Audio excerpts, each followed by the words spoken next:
North Carolina, South Dakota, Hawaii, Rhode Island.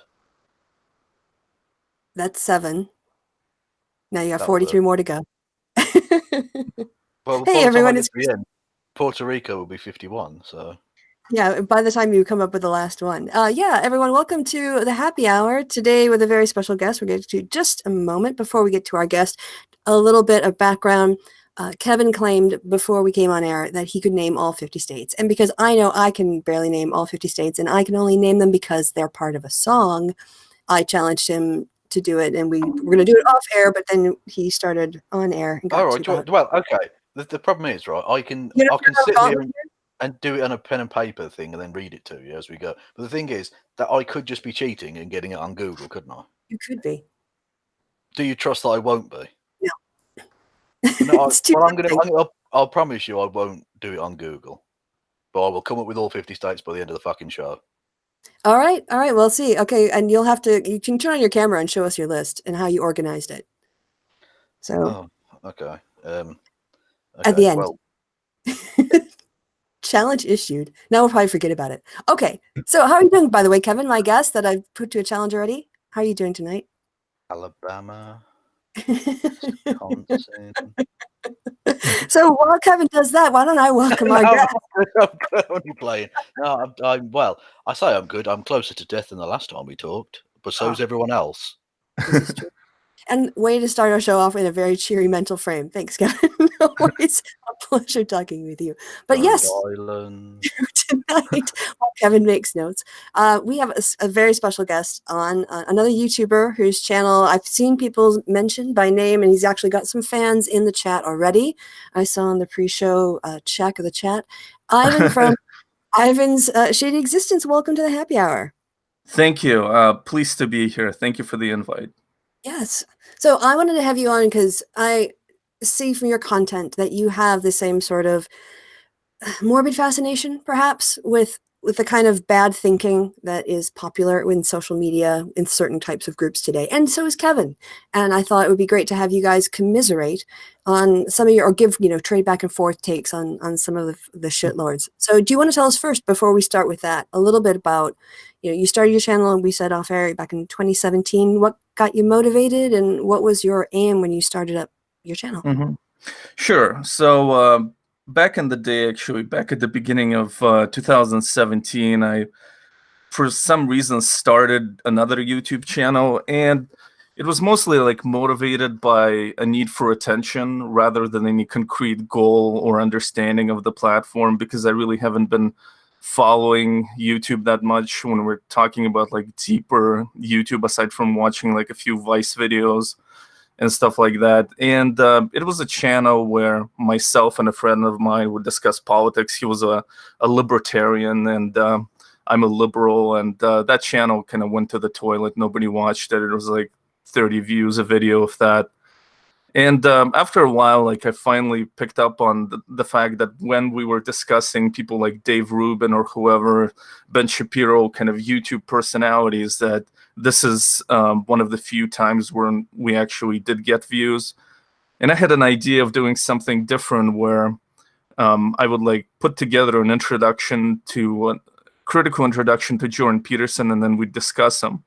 And as I was working on that video, it stretched out to like 25 minutes, as all of my like rambling and unwatchable videos tend to do. But this was the first one, the first solo video. And as I like completed it, I realized it really didn't fit with my channel, with my friend that was called The Ivan and Jacob Show. And so I, found this old like Google account, Ivan's Shady Existence, which was the name of my blog that I had a few years back, and I posted it there, and like immediately there was just a flood of bitter and angry Peterson fans who were just shocked that anybody would criticize him. The title of the video was like, "I hate Jordan Peterson," and it was, you just jumped right in. Yeah, and back in like the end of 2017, there wasn't like that much criticism of him at that point. And yeah, I mean, I got like, I forget, like 2,000 views, which was huge for me at the time. And all the basically like 80% of it was negative, but I got finally my kind of attention fix, and I got a Pavlovian reward for trolling. And yeah, I never had that reaction with the previous channel, and I kind of built on that. But it was like I completely stumbled into it. It wasn't like out of a passion. It was just a trolling expedition from the start, but I kind of tried to build on that to build something different. But yeah, that's how I got into it. All right, so that was the start, and then you've done a lot of other people from there. So I mean, your videos, you come across completely sincere. So it's not like you're making up your positions or critiques on these people, but you're kind of picking them because you know how YouTube works, right? Yeah, I would say that like at first I kind of started like criticizing Peterson, and I really didn't have a coherent idea for what I was doing. It was just kind of following that trend. But I would say like overall, like what I found interesting about this aspect of kind of deep YouTube guru culture, if you like, is that, you know, like back in the day, let's say in America, you had talk radio, and well, you still have it, and people who got entered into the conservative movement started identifying with it, had a kind of a red pill experience. I mean, they wouldn't use that stupid term, but you know, they would say, "Oh, I started listening to Rush Limbaugh before I thought he was a racist and an asshole, and then I kind of realized that whatever, he's really bright and he explained everything to me." However, what the element that was missing from that quote unquote red pill experience, and what people are having today many times, is the dad factor. Like when Jordan Peterson or Stefan Molyneux become a kind of a surrogate dad, YouTube dad figure. And it's really the dad factor that interests me, that kind of an exploration of meaning that's in the gutter and completely stupid, but that yearning for some grander understanding and this attachment to this one figure for many of the answers of life, or unfortunately like all of them almost. And that's really the unique component of that is fun to mock and ridicule, and where you on top of it can ramble on with your own thoughts. So I want to bring Kevin in. Yeah, I was just going to say, for staff, I'm up to 34, so don't test me. How many professional sports teams are there? I'm sure there are 34 professional sports teams. So, you know, in each sport. Probably. Yeah. Anyway, Oklahoma. There we go. Sorry. Yes. I was just going to ask, in terms of Peterson, are there any other people? Because it seems to me he's quite unique in the sense that he does have that kind of paternal. I don't think he has a paternal quality, but he has that paternalistic effect on large groups of people. Do you think there's anyone like that out there that's has that potential, or is anything like on that level? I mean, I don't think that there's anybody who can match the kind of, because Peterson is like the quintessential cool dad if you're like right-wing inclined, because he's kind of like, he dresses like a hipster. He can be very stern. He has a kind of a, you know, certain things you can mock, you know, like, you know, in a friendly fashion, like Kermit theme, whatever. And I mean, he kind of tells you to clean your room, of course. I mean, nobody is such pure dad, but I would say like the next one would be that horrible kind of creature of the swamp, Stefan Molyneux. A kind of a, like, we don't see the dad in him, but I think like his hardcore acolytes do. A kind of a creepy like suburban dad, but I guess yeah, I mean, he's the next best thing. I mean, then you have people like Owen Benjamin, who's like a more obscure figure. I don't know what he is, but I mean, he is running a kind of a YouTube cult, so that's pretty interesting. Well, he's a pretend comedian, isn't he? I know that much. Yeah, he dated Christina. Yeah, he dated Christina Ricci, and he appeared on that whatever. What's his name? Who's that right-wing YouTuber who used to be on Fox? Tommy? Lauren? Didn't she go? No, the big one, Crowder. There we go. I guess I kind of... Okay. Yeah, I blocked him out like a traumatic event. But yeah, he used to be with him, and then he started his own YouTube channel. It's just been getting weirder and weirder. I mean, he believes in flat Earth, that like Indiana Jones was like a subtle promotion of pedophilia. I mean, he just kind of went into it, and he continuously bans people from his chat and his channel. And it's... what's their nickname for each other? I'm sorry? nickname for each other. Oh, Big Bear. He calls him. Yes. Yeah. So Big Bear. Oh, that's. yeah. Oh, I mean, the thing is, for such a group of homophobes, they are quite homoerotic together, aren't they? Yeah. Yeah, and people change their YouTube Tell her- names to Bear, like Kristi Bear and so on, to kind of please him. You should, Kristi. You have to change your name to Kristi Bear now. I wouldn't even know where to start. That would be very weird. Yeah. No. Exactly. That's precisely why you should do it. All right. So if you do it, Kevin Bear, I'll do it, Kristi Bear. Okay. Okay. It's There we on. go. It's on like Donkey Kong. All right. So anyway, we interrupted Ivan. Yeah, you guys were on the daddy sort of theme, the power of a male figure to men who feel like they've lost track of how to get meaning in their lives.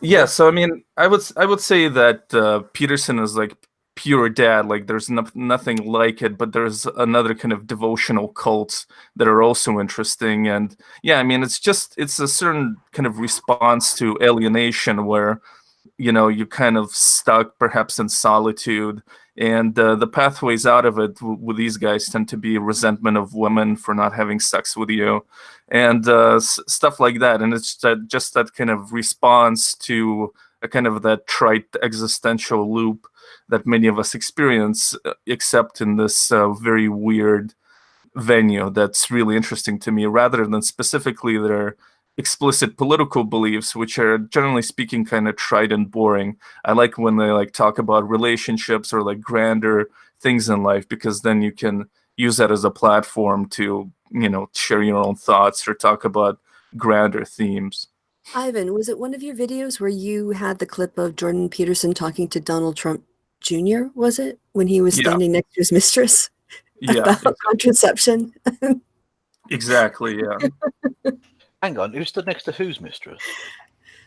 Well, it wasn't known at the time, but there's this clip. It kind of became it was a year ago or so, where Jordan B. Peterson was going to be talking, and he bumped into or was introduced to Donald Trump Jr., who was there with that woman from Fox that he ended up like leaving his wife for or whatever. Mhm. That's right? And the conversation was about, Peterson was saying, the pill has only been around 50 years, and we don't really understand what its impact is. Mhm. And Oh, about, yes, I remember. Yeah. I remember, Yeah. because I think I put out a silly little video about that, yeah. Yes, and the whole thing about, you know, he was having an affair, being lectured by Jordan Peterson about how the sexual morals have changed because women now control their own reproduction. And it was just, Well, yeah, I mean, the problem wasn't even that he was being lectured by Jordan Peterson, because that would be morally consistent, but he was being appealed to by Jordan Peterson as almost some sort of like a noble overlord who can now play a part in solving this issue of the fact that we haven't adjusted to the birth control pill. And I think the whole idea with the birth control pill with Peterson is that it has kind of broken the sexual market, where women who are naturally inclined toward hypergamy are now gonna, like, you know, just pursue chads because now they don't risk getting pregnant. And so, I mean, that's literally how I'm understanding Peterson's preoccupation with a birth control pill. I think that's pretty straight on. I mean, that's a good reading. Yeah. Yeah, basically. It's it was one of the last vestiges of absolute, I suppose. Well, not quite, but yeah. It's Peterson, you always got to view it through the lens of his tradcon bullshit, really. Yeah, that whole perspective. So about so I think if we're done with Jordan Peterson, I think if we could maybe move on to your take on Stefan Molyneux. So I know, Kevin, do you want to talk about your Descent of Manosphere and what are the things you covered? And well, you had to watch how many hours again of Molyneux did you? Just millions, fucking millions. It goes on The thing is, forever. yeah, oh god, Molyneux's whole thing is, I mean, these politics are despicable in of themselves, and they always have been, although they're now more white nationalist than they were sort of out and out libertarian. But he's sort of taken the worst of both worlds now, it would appear. Yeah, he does these rambling, long fucking videos where he thinks he's saying something profound and like he's a lecturer standing at the Acropolis, fucking, teaching the peasants or something, and he's nothing.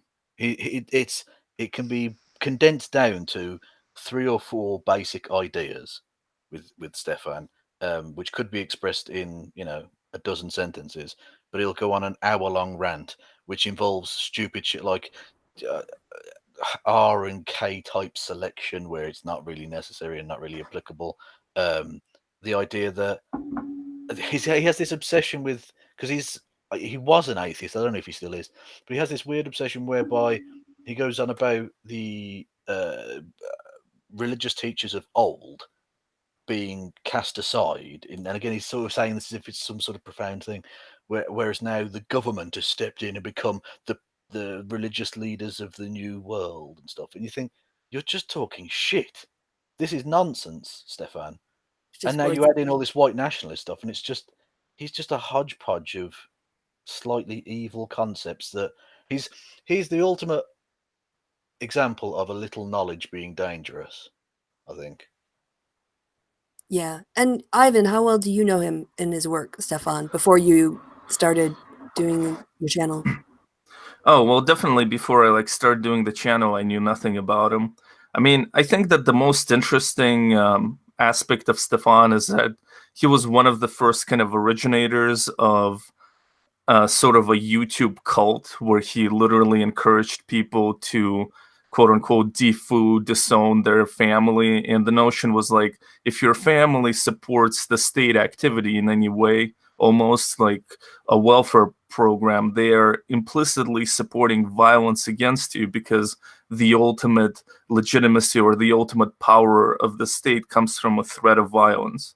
And on that logic, you can now disown your grandmother for believing in social security or whatever. But in the most kind of one of the most sinister clips I've seen on YouTube in relation to these guys was that recording that was leaked from his podcast of him kind of reinforcing his wife's decision to basically disown her elderly parents. And they come by to try to connect with her.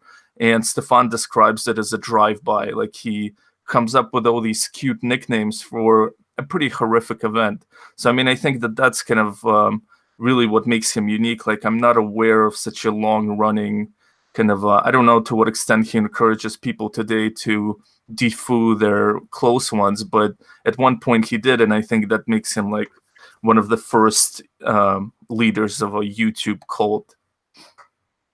It's pretty scary shit. Yeah.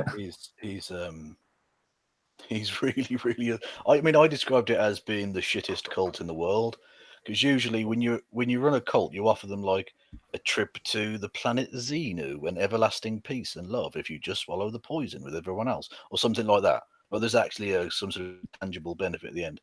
What's the tangible benefit with Stefan Molyneux? Loneliness. Oh, brilliant! Thanks, Stefan. That's a great improvement. And just accepting that taxation is a thing that you have to do in life. Like it really isn't that big of a fucking deal, you psychopath. Yeah, and the reason he encouraged his wife to disown her parents, well, I mean, of course, is control ultimately, but the kind of bullshit reason, the official reason, was that they were religious. And at the time, he was kind of milking, I guess, trying to milk the new atheism trend by being really atheist. On the other hand, now he has completely turned around and is praising Christianity right and left, as he did on his iconic, for himself, trip to Poland. So in fact, his ideas have shifted, but I'm sure his wife still doesn't interact with her elderly parents, who were clearly heart-stricken to lose her. What an asshole. Yeah, well, and he's done loads of damage to various people, hasn't he? That can't really be gotten away from, because that damage is already not necessarily permanent, but the abandonment of the person's parents isn't necessarily permanent, but the damage that they've done to those relationships is, because that you can't get that time back, and people will have died like waiting for their son, daughter, sister, brother, whatever, to get back in touch, and they haven't, because Stefan told them oh well, if this person believes in something vaguely normal, like single payer healthcare, that means they're evil and want to shoot you dead. Which sounds mental, but that's literally some shit he's said in the past. Yeah. Yeah. So you mentioned the philosopher in Poland. Do you want to tell the viewers a little bit about that and also your take on it, if you don't mind? Because I thought it was a really interesting, and also you've got an aesthetic to your videos too, which I want to talk about. But let's talk about the content first. Sure. Yeah. I mean, the philosopher in Poland is just the insane title that Stefan Molyneux came up with for his own stupid trip with to Poland. He genuinely thinks of himself as a philosopher, doesn't he? Yeah, he thinks himself, as one of the best philosophers of our age. And he's not. He's just full of shit. Yeah. So, well, I mean, basically, like Stefan Molyneux is canny and kind of milking the trends. So there was, of course, the big trend of kind of new atheism that went into a variety of directions afterwards. Some of them right wing, and he was milking that with his ardent atheism at the time. Now he kind of smelled the trend of white nationalism, and this is the one that he's flirting with. But of course, this is not what he was preaching before, and so he needs to have a kind of a transition from his pseudo-libertarian beliefs to his kind of white nationalist fondlings. And in order to pull that off, he basically went to Poland on this quote-unquote cinematic trip where the philosopher confronts the beauty of Polish collectivism. Poland, of course, is a result of totalitarian regimes, the Holocaust and Stalinist ethnic cleansing, ended up being the most ethnically homogenous country of Europe, with like 98% Polish population or ethnic Polish population or something like that. So naturally, Stefan decided to go there during their independence march, and really kind of had a emotional moment where he pretended to cry, even though no tears were apparent. Yeah. So I was just going to say, have you noticed as well?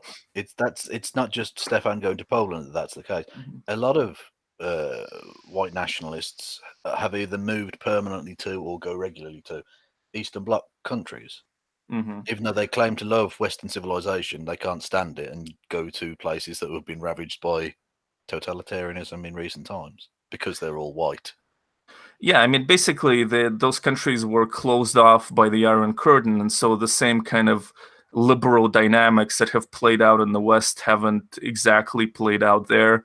And so there is, kind of unabashed nationalism, though usually it's not explicitly racist, but there is a kind of chauvinistic nationalism there that's based around an ethnicity, which is another thing that Stefan seems to fail to grasp, that Polish nationalism is about ethnic pride and also about fighting other white people, as opposed to like kind of this white pride that he craves. But yeah, it was an interesting kind of maneuver on his part, because it kind of gives him a breaking point that I'm sure he can later reference his great trip to Poland as to how it changed his beliefs, whereas in reality, I think it's probably all just cold calculation to have a narrative shift in there. But he really knows very little. He also claims some bullshit Polish heritage because his first name is Stefan and it's spelled in a Polish fashion, and that's kind of a direct quote there. And the funniest part of the funniest part of the whole trip that has been later pointed out to me by a few Polish subscribers is that at one point during the Independence Parade, he turns to a building and he says, "Look at this soulless building of totalitarianism from the communist period. And look how Poles are defiantly marching by it, the soulless, horrible architecture." And it later turns out that this building has actually been built before the communist period. So he was just shitting on like Polish architecture of the brief independence period between like the Soviet takeover and the collapse of the Russian Empire. Oh God, yeah. What a historian. Yeah, and well, yeah, not just his history is fucking atrocious. But you talk about it being like a turning point, and I'm sure he will always try and sell it as such. But he was always dark anyway, because his race and IQ stuff has always been there. He's always been a nasty, bigoted little racist piece of shit. Yeah. He's just more explicit with the but white people are better than everyone else shtick. Right. Yeah, it's kind of reconciling now, embracing kind of more of collectivism, whereas like the low IQ stuff is the argument from his point would be like, oh, there are these groups that the government is trying to help with its resources who are hopeless and who will never achieve equality by and large. So that was kind of a racist libertarian argument, whereas now in order to become a white nationalist, he also has to embrace collectivism, and this is where he really shed a few salty ones over there at the Polish March. Or pretended to. He pretended to, exactly. Yeah. So before I ask you about, or we move on to Sargon, unless there's more, Kevin, you wanted to bring up, because I know you did a racist bingo with Stefan. He's so predictable. He's absolutely predictable. Yeah, I keep meaning to do racist denial bingo with other people, but it just I can't be bothered. Anyway, I think that's seriously dead, to be honest. But yeah, he really does fit. You have to wade through a lot of shit, but you know he's going to give you those gems. He hit every single fucking point. You know, he's it's such a weird amalgamation of things, yet so uniform. Just reactionary. Yeah, your basic reactionary garbage. Yeah, absolutely. Right. Before moving on to Sargon, I did want to talk about your video aesthetic, because you have a particular vision. You know, when you do your videos, you're putting together things. And I just want to know a little bit about your process, about how you try to use clips as well to communicate things or set things up. I don't know if you want to take any particular example that you can think of, or just your overall approach, whatever you want to. Yeah, well, I will say that like doing commentary videos, in a sense, it's pretty cheap because, of course, the person can't respond to you. And I have no like issues with that cheapness, but it does kind of get boring over time, or it could get repetitive. And so I always like wanted to use these guys to kind of talk about, have my own rambling thoughts about kind of these same themes. And I tried to have some sort of a narrative arc to kind of the overall thoughts or ideas I want to use. And so, you know, that kind of sometimes means a long introduction. Like one time I did a video about Peterson, how at one point he said that Stalin was a rational man. And from Peterson's point of view, it was a kind of that trite idea that if you abandon God, then rationality becomes linear and evil, and that Stalin was rational for his goals and killing all these people. But the point is that like that clip of Peterson saying that hasn't like come up for like 26 minutes. Even though it presumably was the topic of the video. So it's like, to get away from the trite kind of boredom of just dissecting these guys, I kind of tried to expand things, and I basically like pay for this approach in fewer views, because I think it, like generally speaking on YouTube, when a stranger clicks on your videos, like you want to get straight to the point and just fucking, you know, go for it, but that's not what I do. Well, someone in your in Kristi's chat, I should say, says Ivan's takedown of Douglas Murray is priceless. Are we going to look at any of Ivan's videos at all? Well, we talked about it, and he said we didn't have to. But if you want to ask him about it, we can. I mean, the thing about these videos is like just what I said. They tend to be like pretty long. I mean, that video is probably like half an hour, so it's okay. Yeah, I did that one back in the day. I think that's the one where I get my first kind of semi-threat, where somebody said the Civil War in the West isn't going to be pretty, but I sure will enjoy shooting somebody like you in the face. Whoa. Yeah. Whoa. So you can check out that video for its ability to inspire passion. Yeah. Okay. Well, maybe I will. Yeah, because you use clips to kind of create like almost like an atmosphere to set up what you're going to talk about. Or is that what you're consciously doing? Or yeah, I would say that I kind of do it to. again, like get away from that commentary genre, because I don't really want to be like an alternative to Sargon from the other side. And that's kind of what I do. So yeah, but like I say, like I always kind of wonder about it, because I do pay for it, because like, you know, a person who likes my videos might kind of sit through an introduction knowing that it's an introduction and being interested in it, or at least being fine with it, whereas like a stranger who clicks on a video isn't going to know what the hell is going on when I like mix a video of like Stefan Molyneux and like King Kong and Right. and Charles Bukowski talking about how he first got laid at 24. Yes. Yeah, might not be what the average viewer is interested in. Well, Kristi, having talked about Ivan's approach, whilst we don't necessarily watch like a full half hour, why don't you play us a little bit of one of the videos that you enjoyed? Give me a little bit to set it up. Do you want to pick one, Ivan? I'm not sure. I did one about Sargon giving advice to incels. I think like once you skip the intro with Batman, you can I mean, I think that's the one where it's like the most kind of rapid pace of the ones I had, but I'm not sure. Maybe the one someone you watch, because they all tend to be pretty long. Yeah. So you're gonna have to be a little bit patient with me, because I've got a new keyboard. Because you're a fucking boomer. No, I've got a new keyboard, and it's got a built-in touchscreen thing. I've got a new keyboard. Where's the letter N? I can't find the N. By the way, thank you for supporting my channel, because once I get this going, it'll look really good. What's a space bar? Is that on the moon? What's a space bar? All right. So the weird. Okay. I'm filling time quite nicely. All right. So we've got this. Is it Sargon gives insane dating advice? Yeah, to incels. Yeah. All right. So I'm gonna also have to set up the sound here, so you guys need to chit chat for a little bit, because I'm gonna mute myself while I do that. Yeah. Christ, imagine that. It's a live YouTubing. Well, I can tell you, I'm missing 7 states at the minute, and it's difficult to concentrate whilst trying to broadcast as well. But I've got 43 of the bastards so far, so we'll. Yeah, well, there's. Hold on, I stopped sharing. And there are several that I don't know how to spell properly, so don't. When I show everyone, don't laugh. You might not be into. Oh, hello, Carl. Yeah, that's that golden voice. Should we just drop into where you are? So we'll just when you're talking here. Yeah, there's the end of Batman. Okay.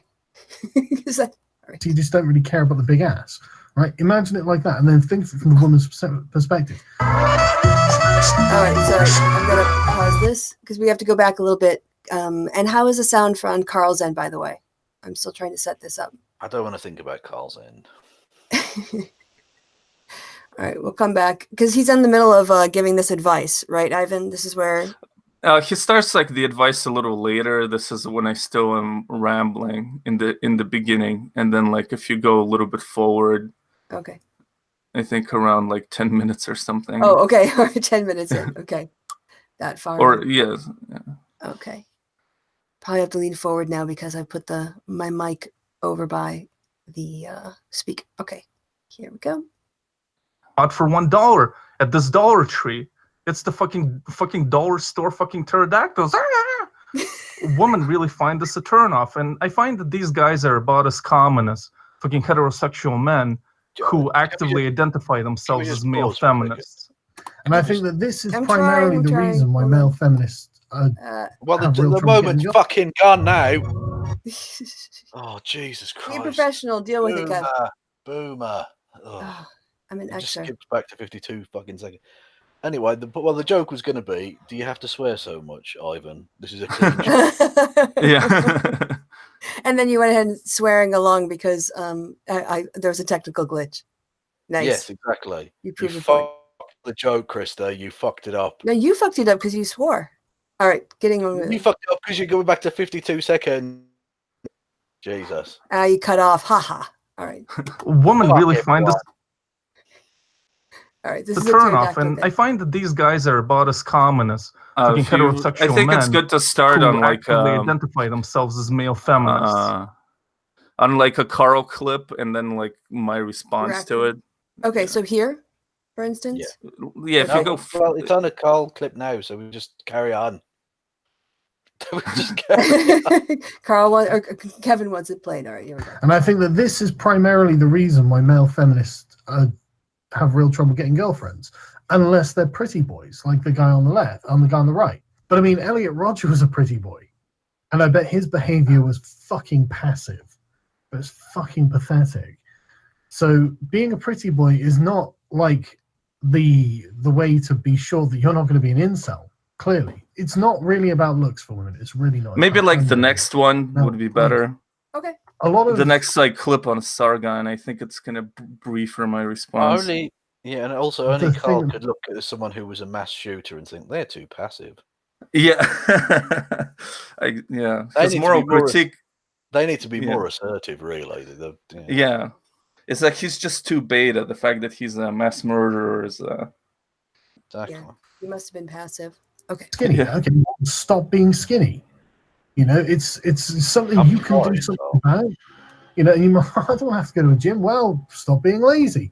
Don't necessarily go to the gym then. Get a job that's difficult. Get a job fucking lifting something.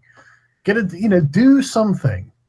Actually do something. If you sit there stewing, then nothing will happen. Hypocrisy is ridiculous.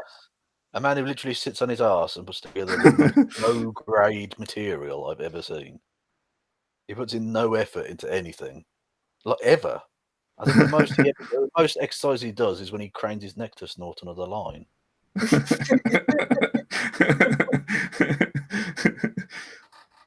But it is within your power to change how masculine you are. You're not showing worry anymore. Yeah, for some reason my screen went off. Sorry. Grooming yourself. Ah, okay. So there's a weird thing going on here. Got it. Like I said, I'm learning. Where's the NE key? All right. There we go. You got it locked on me again? Tennessee. Sorry. Go on. You've got it locked on me now? Have I? Do you have this? Yeah. Oh no, I have to lock it on myself because I'm actually running the sem. I'm so unaccustomed. Christ, Kristi, you're killing me. Oh gosh, all the times I had to put up with you not having headphones, you owe me. All right, here we go. So much. Worry about being an interesting and dynamic person, someone who takes charge and has some initiative. And that in and of itself is something that women find attractive because they like the sort of action of the role. I think it's the motion that men provide that women are attracted to. That kind of experience of having things happen that they can put trust and faith into is something that I think a lot of women are like attracted to. And, you know, I don't have any fucking studies for it. Kristi, as one of my experience. Yeah. Do you look at a man like Carl and think he knows about women? Nothing. Nothing. I don't speak for all women, and Carl thinks he can understand the mind of all women. It's just ridiculous at all ages, in all situations. It's ridiculous. Yeah. Yeah. I just want to say that clip of myself was there, placed there in ironically. It was very well done. It was very well done, but I'll be honest, I got a little tingle. Beautiful moment. Some my cargo van in the background. Yeah. I was at that. Okay. Rolling. Yeah. As being a man who has dated a lot of women and is now married with children, so like, and it's not like I started out as the best looking guy in the world. Not like I am now. Not really yours, are they, Carl? Come on. Let's be honest. He's got a son. Come on, Kev. All right. You know, I mean, all I'll say is, Carl, don't do a DNA test, mate, because you don't want to know that result. Oh, don't go on Maury Povich. I don't even think he's around anymore. Don't go on Jeremy Kyle. Yeah, that's Kevin's advice. Better now than when I did when I was younger, but not by much. Like by a small amount, you know. Let's not be so humble, Carl, because I mean, when you were younger, you really looked like some obese rodent on Thorazine. So stop getting hung up on the looks. It's not about your fucking looks, right? Seriously, right? If you really want to get a woman, become like a fireman or a policeman or something. And if you're like, well, I'm skinny. That's really easy. Those jobs are really easy to do. Yeah, just do it. Just become one. Yeah, if you want to do it, you should run into burning buildings for a living. Yeah, lift heavy things. That can only go well. Yeah, or lift heavy things. Or lift everything. Great advice. None of which Carl has ever done. Bulk up. You've got to. You've got to. Well, he's done that. You can do Not that necessarily in the for right yourself. way. And I tell you what, right? It won't take long before you start seeing the results. And when you start seeing the results, you will notice how much more confident you are, just even by small degrees. Before you know it, you focusing on something else will draw women to you. Can I just pause to make an actually serious point here? And there's no joke intended in any of this, right? What Cole's doing here is absolutely atypical pickup artistry bullshit, right? If you dress it up in talk about focusing on yourself and becoming a better person, becoming the better version of you that you could possibly be, and all of that, you can then slip in the insidious bullshit about, oh, well, women are kind of shit and they're all going to cheat on you and they're evil, which is what they do, right? If it was just them giving advice on, oh, well, you should go to the gym and get fit, or you should try different jobs or different, education opportunities, whatever, right? That would be brilliant. But it's via that which they hold up as like the acceptable face to the moderate world. They then slip in stuff like the choke opener, which is a thing that Julian Blanc, famous pickup artist, did, which is basically physical assault, where upon first meeting a woman, you grab her by the throat and push her against a wall and put your face right in close to her face to show physical dominance, as if What? we're wild animals. And he wonders why basically every country outside of America where he's from won't allow him in. You're basically teaching men to physically assault women. And that's the insidiousness of it. Now, I'm not saying Carl's going to go anywhere near that far with it, because I haven't seen this video. But I'm going to guess it goes somewhere down that line of, yeah, you should look after yourself and do what you can to make yourself better, but also women are garbage. Or something to that degree. Right? Yeah. I can't actually remember all the contents of the video, but I'll hit play. We'll see what happens. Worst thing is to be desperate and chasing women. That is the prime turnoff for a woman, because a woman, in my opinion, is probably at least subconsciously looking for rape that she's been reading so much about, or maybe you know. Fucking hell! I was not expecting that. Ooh. Oh, my. Getting live reaction from Kev here. You went there, Ivan. You went there, mate. Have another kind of dumb cliche up your sleeve. the stable provider. It sounds like a trope, doesn't it? For where they keep their horses. See, a stable provider. Come on now. Something that is kind of built into most women, unless they've been brainwashed to become feminists, I suppose. There you go. See, the WOMs are a bit evil, but there are probably like two of them that are okay. And if you're confident with yourself, you can get one of those two women. But the rest are evil. Yes, the one's brainwashed by feminism. And Wonder Woman has tits that are too small, and cartoons of children have tits that are too small. But that was also the quartering. I'm normal. Honest. There's nothing weird going on here. So look like you can provide. I think a lot of women take pride in the fact that men are successful, and why not? And I'm not saying it's not the other way either. But to be honest with you, success seems to not be a factor in most men's decision on who they're with. They seem to look for other things. It's fucking life is not very gender equal in many ways. If you're going to turn yourself into the human incubator and then be stuck with a kid for the rest of your life, it's nice to have a partner who has a job, not at the arches. I know there are going to be people who whine and scream about it, but it's just true. Forget how you look. Concentrate on what you're going to achieve. And on the journey, you don't have to watch out for women. Women will be watching you. They're all very aware about what the men around them are doing, where they're going in their lives. Okay, well, can I just say, obviously, yeah, you do have to focus on you as a being, but also, personal grooming and stuff does help. Like, it doesn't matter what you look like. It kind of does. I mean, when you first meet someone, that's all you know about them is what they look like, and so first impressions are a thing. And so, at the very least, basic hygiene, fellas. Come on now. Wash your No penis. one's sucking a smelly cock. There you go. Dating advice from the happy hour. Consider me the Jordan Peterson of the dating world. Okay. Wash your dick, and you've got a better chance of it getting, touched. That's all I'm saying, guys. Come on now, bucko. All right. Okay. Here we go. And there will be women who will find something about you attractive, and it won't necessarily be the thing that you find unattractive. That might not be a particular factor in what they care about. I presume That was not. I presume Ivan put up the picture of Patrick Stewart. Yeah. Yeah.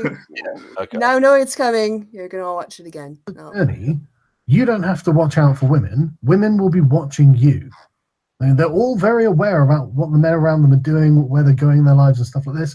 And there will be women who will find something about you attractive, and it won't necessarily be the thing that you find unattractive. That might not be a particular factor in whether they care whether they're attractive or not. And think of that in the same way for yourself. I mean, you might not be. What the fuck is he talking about there? He doesn't know where he's ending a sentence when he starts it. It is. It's a roller coaster. I mean, he doesn't know where it's going. It might come off the tracks and just plow into the crowd. That's what a sentence. They'll find something attractive in you that you don't think is unattractive. It's like some of the stuff he was saying with Destiny. It was ridiculous. Yeah. Carl Word's good. Yeah. Carl Itaki's good. Carl has the best words. Yes, the best. The best. Right after Trump, he's got the best. To big asses, but you happen he's to only one step away, Kristi. Come on now. That's true. He's just one Nigel Farage handshake away from Trump.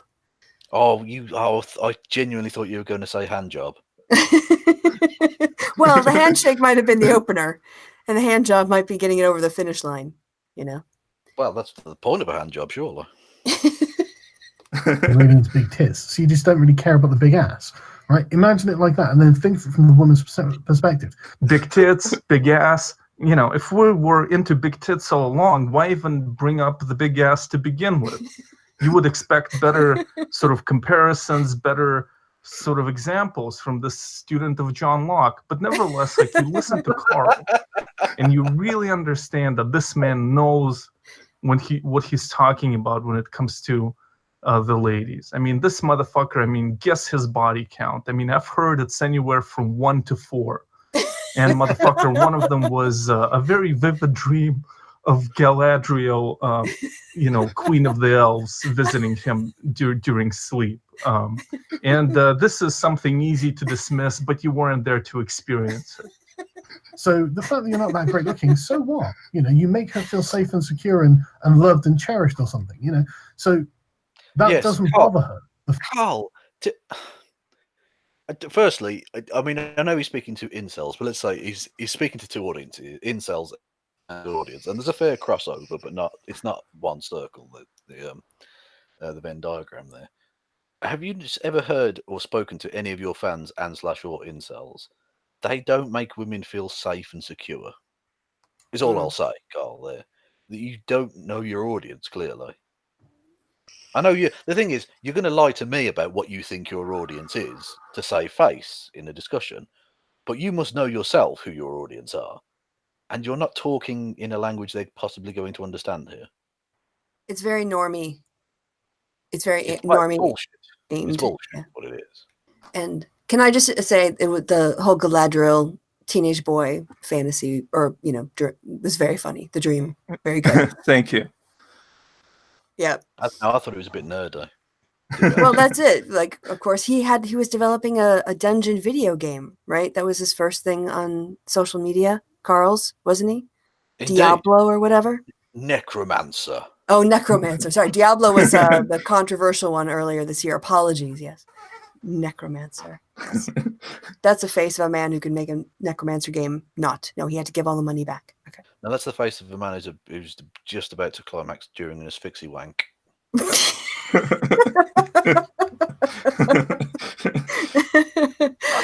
nearly there.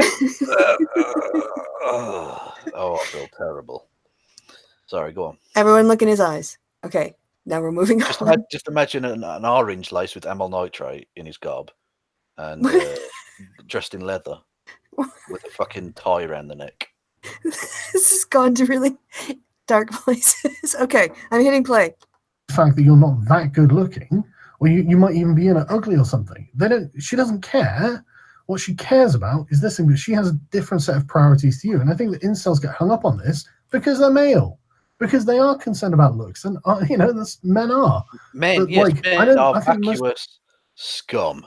Men are vacuous garbage. You're correct, Carl. And apparently we're the misandrists. Yes. Well, I don't know how to react to that because I don't want to speak to men's experience. So I'll just let Kevin kind of call it. Both men and women are attracted by certain looks. Hence why models all yes. look. No, I get the point you're making. There's a big emphasis. He's basically saying men are only really interested in looks. Men are basically nothing. We're monkeys. Yeah, because monkeys jacking up. It's he ridiculous. Holds toxic views of what it means to be a man. Yeah. His assumptions are men are kind of shit. And yeah. Ivan, are you vaping? I am. Yeah.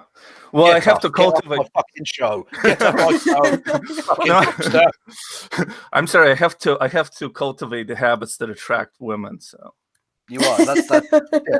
You're being the best you by vaping. Yeah. All right. So are we ready to hit play again here? Yeah. Women just aren't, guys. So I don't think you need to worry about that at all. And I know that you go, well, I'll never look like a Chad. Therefore, there's no advice, Carl. Saying they don't care about looks at all is just false. That is accurate. Yeah, that's to tell these men who are obviously lacking in confidence to begin with. Oh, it doesn't matter what you look like. Well, yeah, okay. Turn up in like piss-stained fucking trousers to a bar and see how far you get. Yeah, turn up looking like a homeless man and see how much fucking pussy you're drowning in by the end of the night. Like, yes, I think women probably are less focused on looks for obvious evolutionary reasons, social reasons, and all the rest of it. But the idea that this is irrelevant, it's really, really terrible advice. But of course, earlier in the video, he was saying get fit, get a job lifting things, or be a policeman. But also, it doesn't matter how you look. So don't worry about it. Again, it's like he just starts the video and has no idea. He has no points ahead of time. He has no arc of things that he's thought about that he wants to say. Just open his mouth and yeah. No chance of me. There's no point in me improving myself. And it's like, well, look, you don't have to look like a Chad to get girls, man. You know? So the big irony of this whole video is that throughout it, it's like Sargon is over there. Fucking cultivate your manliness. Fucking women want a provider. All these kind of tropes, about fucking masculinity. We fucking He-Man, fucking Sargon of Akkad, motherfucker, in the house teaching us with his fucking gray neckbeard, sitting us down and telling us what it means to be men. And yet throughout this whole presentation, he's like, it's okay if you're not pretty, fucking talking to a bunch of whiny bitches. Oh, my wrist is not fucking, my fucking shape of your fucking chin. Get the fuck out of here. You're a bunch of fucking whiny bitches. Sorry. Fucking hate incels now, and we'll fucking hate them forever. I have sympathy with men who don't get laid, motherfuckers. Anyway, it's been, oh, fuck it, okay. Oh God, I don't want to do too much exhibitionism, but I have sympathy, but not that much sympathy. Ultimately, there's nothing fucking wrong with being alone. It's just such a huge irony. It's like, it's okay if you're not pretty. You don't have to be pretty. He fucking has to reassure them again and again and again with this shit. Women are attracted to men who build things. So is that a pretty good sample? Successful men. Yeah. Most of Okay. So there, if you like that, you can go more. The link is in the description box already. So you guys can go and check that out. And there's a bunch of videos, on the channel because you've been going for a while. Oh yeah, there are a ton of them. Yeah, a ton of poorly performing videos. Yeah. But I like your sense of humor. It's really dry and pretty sarcastic, and so I enjoy that your takes quite a lot. Thank you. I'm missing one state. See, it's not. It's fucking infuriating now because I'm sure it's going to be like one of the big states that I've totally forgotten. That's the thing about 50 states. It's hard to remember them all. It is. Yes. Is it Ontario? No, it's British Columbia. It's Prince Edward Island. That's a state in Canada, or province, or whatever the fuck it's called. I nearly did oh god, I was going to do a video today about the Chelsea Manning thing, and it was going to have clip. And I thought I came up with what I thought would be quite a funny joke, although I'm not sure explaining it will actually make it funny. Whatever. Where I was explaining like, oh, they're locking this person up, which by the way is disgusting. Free Chelsea Manning for fuck's sake.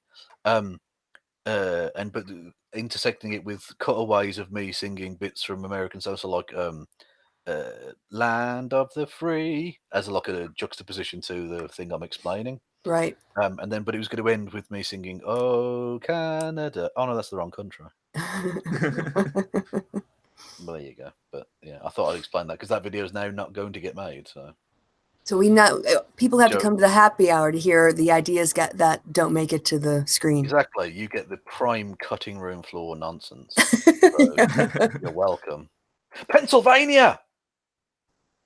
All right. It took you almost an hour, but you did it. Well, to be fair, I was also having a conversation and watching shit as well. I'm almost certainly misspelling this one as well, but there we go. There was a little bit of cheating in the chat, I saw. Yeah, well, that state is justifiably forgettable, I think. How dare you, sir? It's the home of the Eagles and the Flyers and the Steelers and some other professional sports teams. The Pirates. Sorry, oh, yeah, the Pirates. All right, so we're coming up on an hour. I'll go ahead and ask the chat. I did say in the chat that I would try to take questions. But I also... I'm going to rub it in your face, Kristi, that I've got all 50 fucking states, yo. Luck on me. We're going through them. All right, let's go through them. Arizona. There's no particular order other than like with North Dakota and South Dakota. They're always going to be named together, obviously. All right. Massachusetts, I'm always certainly spelling wrong. Let me go through. Look for duplicates. No, there are no duplicates. California, there. I was going to put California, but Mississippi, spelled well. Florida, there we go. We got Washington D.C. I came up with that one relatively early and I forgot to put it in there. Tennessee, again spelled correctly, and Connecticut.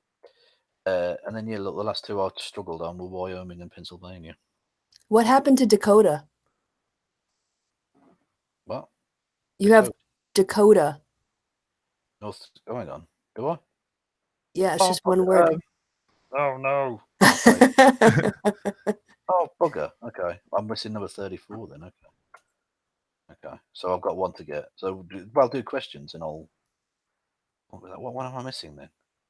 Okay, so anybody, don't tell him in the chat. By the way, I'll take you off of lock now. Yeah, so I'll check here to see if anybody in the chat has questions for anybody, but obviously for our guest, it's the obvious one. But no, the most important thing, what state am I missing? I could tell you, but you'd have to beg for mercy. Ask, please. No. Well, then I'm not going to tell you. Okay. Why is the reason that made the Big Bang and the reason that matters? I don't know what they're doing in the chat. They're doing their own fucking thing in the chat. All right, I'm looking for questions for anybody. People congratulated you early. You have to take that back because they congratulated Kevin, but you have to take it back. Taking it back. Shut up, Benjamin, by the way. Yeah. Benjamin? What? Never mind. It's in the chat. I'm trying to look between the nonsense and the actual questions. Opinions about 8th March. I don't know what the 8th of March was. International Women's Day. Oh, okay. Yeah, it's a holiday that people freak out about every freaking year. So now it's just, I wait for the freak out. That's that's how I know it's International Women's Day, because people start freaking out and then people start reacting to the freaking out. I'm like, oh, it must be International Women's Day again. Well, Putin always issues a special note for the ladies on the 8th of March. I mean, he does, but... Yeah, but didn't he say basically this year it was all about, oh well, women are basically good carriers of the babies. Because Yeah, it's it's National Women's Day thing. well, it's like it's a strange kind of. I mean, it originated in the Soviet Union, and it's a strange combination of like on the one hand celebrating women, but also kind of partly celebrating traditional gender roles. It's kind of mishmash of like Soviet feminism or pseudo feminism, whatever you want to call it. But yeah, Yeah. now with Idaho. yeah. Sorry. Idaho. Right, I'm done. Fuck off. I win. But did you get those? Have you actually counted them? Because you had Dakota, but there isn't a state called Dakota. No, I know, but I've replaced it with Idaho, which I don't think I have. Do I already have Idaho? No. Now I've got them all. Yeah. All right, we'll check again after. We'll just take it at your word. So everyone, a round of applause for Kevin. That's his party trick. He can name all 50 states if you give him an hour. Well, no. Again, to be fair, I'm taking the piss, man. I'm just no, taking it's the not. piss. No. You threw down the gauntlet. Take the I gave you the loss round like of a man. applause. I Take gave the you the round of defeat like a applause. man. I didn't. It's not a defeat. It was just a bet whether or not you could win. Just because you won doesn't mean I lost. Yeah, it does. It means you lost. God, you're a child. Okay, so there's a question here for Ivan from Max Lundquist, who asks, well, it's actually with a QVIST, but like a U. Quist. Lundqvist. Yep. What is Papa Ivan's views on Sweden? My Sweden are views are positive. I saw him ask the question of what's better, Norway or Sweden, and I will have to go with Sweden because my dad used to work in Europe, and he was in Sweden at in Norway in a train station, and there was an Asian man there talking on the phone, and one of the Norwegians started like loudly imitating him in kind of gibberish. So this is very wrong, and therefore I haven't reports of this happening in Sweden, so I will have to give it my preference. Okay. All right. Another question is Ivan an optimist? No, definitely not. What's Ivan's feelings on British Rail? I don't know if you have any. British Rail. That's a shit question. I'm sorry, whoever asked that. That's a shit question. That's Mike Bala. I think he works for British Rail. I think why not? You know, sounds like a cool band, and but I mean, I'm for rail. Like I hate public transit personally. I kind of avoid it at all costs, and seen very creepy things happen there. So I avoid it. But in principle, I'm all for it. All right. Benjamin Easer asks, why is there something rather than nothing? No one's taking that one. Well, that's yeah. Well, of course, there's something. You know what there is? D's nuts. D's nuts. Oh. I think you're all right. Question. Oh, Kristi, would you join a leftist Cards Against Humanity game? Is that Wendy? Yeah. Yeah. Okay. Is this being asked of people? Yeah. We did a thing with I can't even remember who joined there. Where there's like an online Cards Against Humanity simulator thing, where it's like it's not the official game, so you don't have to pay for it. Right. We're going to set up a leftist version, or set up like a leftist game on it and stuff, which could be fun. Yeah, it sounds like fun. Why not?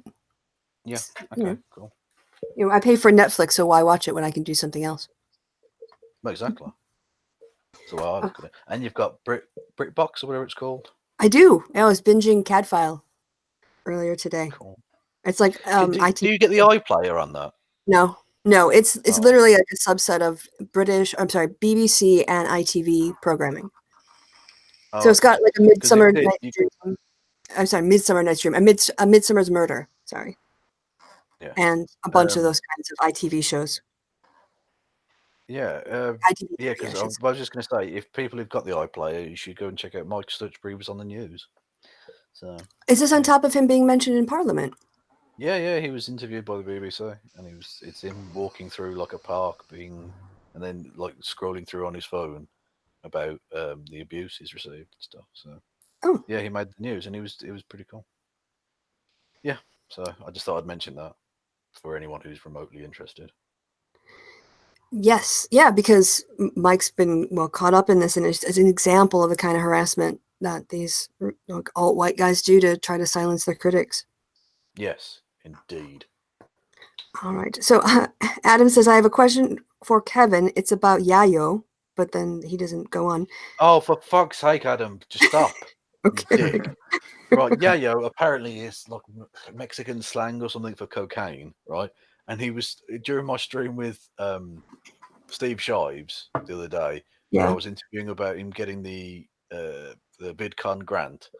He kept asking, Kev, ask Steve how much of his grant money is going on yayo, until I eventually Googled what that was and was like, no, I'm not asking him that. Okay. So, there we go. All right. So now we all know how that story ends.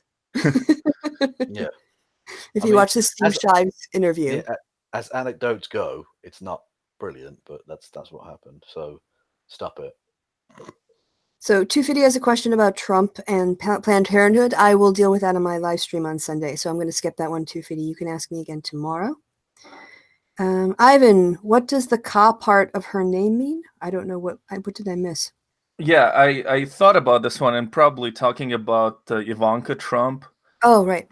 But yeah, I mean, that name would be ridiculous in Russian. Like anything that ends with a K, A in Russian with that sound is a diminutive. It's like Bob, kind of Bobby, Marky, or something like that. It would be a diminutive form of the name, and the name Ivana doesn't exist in Russian either. And I mean, if this is a diminutive form of the name, but she's not Russian, is she?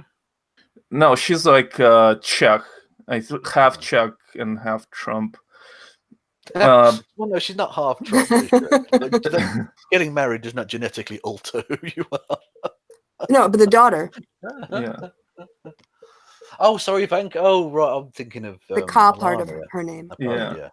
But if they literally named her a diminutive, that would be very stupid, at least in the Russian context. It's like, I don't know, literally having a legal name of Bobby or something. Well, I know that the Beckhams, David Beckham, the soccer player, they named one of their children Cruz when because he played for Real Madrid, and so they named the kid like a Spanish name, not realizing that Cruz apparently is a female name traditionally. All right. So yeah. That's my one bit of weird name knowledge. Sports star trivia. I've got nothing else. I'm running on fucking fumes here. Anyway. That's right. I got a question here from Carter Swinton, who asks, yes, like Carl Swindon, but Carter Swinton. Question: Is Ivan a based pessimist? My mouth is like. Is Ivan a based pessimist in line with Schopenhauer's concept of the will to life? Why was that so hard to say? Well, I don't care about that, and I want to know if you're a based feminist. Yeah, please, because I saw pessimist, but we've been talking about feminist, and it all just got mixed up in my mouth. Am I a based feminist? I will have to say no for the following reasons. Kind of reason number one is I don't like to belong to groups that I can then get excluded from, or where there's potentially expectation of conformity, and that doesn't just apply to feminists. It's just, I even don't like to say I'm a member of the left, in a sense that for some people being on the left means working to destroy capitalism, which is not something that I am committed to. So that's kind of basically getting my feelings hurt and having to conform. But on the other hand, it depends on what feminism means. I completely read it wrong. It's pessimism. They're talking about Schopenhauer's concept of the will to life and his pessimism. And if you're not familiar with Schopenhauer, we can just skip. That's really boring. The good question is from 255 AD. Do they teach you how to make sausages in the Frankfurt School? I don't think so. Maybe logical sausages. I'm sorry, I didn't mean to cut you off, Ivan. I just didn't want you asking or answering a question that I had gotten wrong because I couldn't talk. because my mouth failed me. Oh no, I thought the kind of like I'm basically a pessimist. I mean, 200 million people died in like the 20th century, but were killed. I mean, not just if they just died, it wouldn't have been A lot more than that died over the whole thing. Yeah. yeah, yeah. But as far as feminism, I mean, I do agree with most of the polemics. I mean, the number of like corporate CEOs who are female is tiny, and I do think that there are Answering feminism. yeah, Pessimism. right. Pessimism. No, but Yeah. but no, but you. I thought we shifted to feminism. So Okay. I have Okay. no Yeah. idea what's going on anymore. yeah. Okay, well, this one. Right, Max Lundquist wants to know what's your favorite serial killer. My favorite serial killer. I would say that Jeffrey Dahmer was pretty bizarre, kind of a unique case. I would just go with him. He's from Wisconsin. That's where I'm from. Yeah. Canada. Yeah, he's from Canada. We're just gonna assign him to Canada. Mine would be Stalin. Oh yeah, I went political with it. Oh, yeah. Oh. Okay. David Scott wants to know: does Ivan like something? Are there things you like? What? Wow, that's an interesting question. I kind of like isolation, I guess, and I pay for it in other ways. Oh Jesus! Okay. That was grim. That's very Russian. Yeah, and that's the other thing is you were born in Russia and then emigrated sort of in your preteens or early teens? Yeah, early teens. Moved here with my mother when I was like 12. So I would imagine. So what was it like doing that cultural transformation? When I first came here to Cincinnati, I went to like a school that was an urban school, there were like hardly any white Americans there. There were just black people and immigrants, and I kind of felt comfortable there because I was like surrounded by immigrants, and everybody had broken English and so on. And then like as we moved on up the ladder, I went to like an upper middle class public school, which was like 80 or more % white, and kind of upper middle class white with like BMWs parked outside that belonged to students. And then it was such a big cultural shock that I basically didn't talk throughout high school, almost literally. So you're a Russian emigre to America. You're basically a 21st century Ayn Rand. yeah. Yeah, I mean, I guess I'm not autistic to do a cheap joke, but Okay. Well, thank you for not laughing at my joke there, everyone. I wasn't quite sure. I don't know Ayn Rand enough to get that reference. So that was maybe. She was Russian. Oh, okay. And then she came to America. Got it. All right. I think I worked it out in reverse. A backhanded insult or something, yeah. Right. Anyway. So if you guys, I think that's about an hour. I've told the chat. There's other things in there you can look at if you want to, and maybe engage with them in the comments or whatever afterwards. But I was thinking we've kind of been going for an hour now, and well, actually an hour and 15 minutes. So I was thinking to wrap it up. But to wrap it up, I do like to. People have been asking for the moment of Zen, and so I wanted to share with you guys. Hopefully, yep, that's working now. I saw this on the Twitter today. Because I retweeted him. Did you? Yes, this is awesome. I know what's going to happen now. Yeah. This is awesome. So this is a challenge that they're doing now, where you're supposed to do this.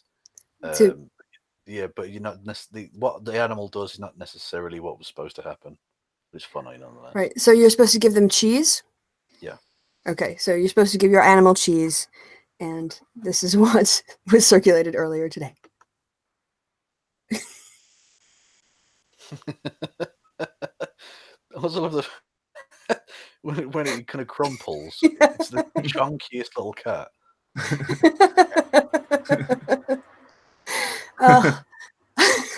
Okay, we'll just leave it there. So let me actually sort this out because obviously that's a little bit ridiculous to leave it on that for the rest of the show. So I'll stop sharing as I say. Thank you guys for coming on to the show. Kevin, as the co-host, you had to be here. So I guess I'm thanking you as a formality because that made me sound so fucking unplugged. Technically, as a co-host, you had to be here. We'd have preferred if you fucking weren't. And Ivan, how was your first Google Hangout when you weren't the host? It was very welcoming. I guess I will reflect and process what happened here for the remainder of the day. But thank you for the invite. It was really cool to talk. Yeah, likewise. If you want to hang out a little bit, don't hang up just yet. We'll just do an off-air chat to wind up as well. So to those of you in the chat, thank you guys for stopping by. I see some hearts going by. That's lovely. Thanks for the questions. Sorry we couldn't get to all of them. Some were silly. Your questions were shit. So before we go, Kevin, do you want to talk about what has come out recently on your channel or what you're working on? I've been mainly doing hangouts and stuff, really. Yeah, you've done a lot of them lately. Done a lot of them. They're easier than doing videos. So and I'm still thinking to myself, look, I've had a good long run of not having a strike, but with me taking on Tommy Robinson and his fans, that might be coming to an end. So who knows?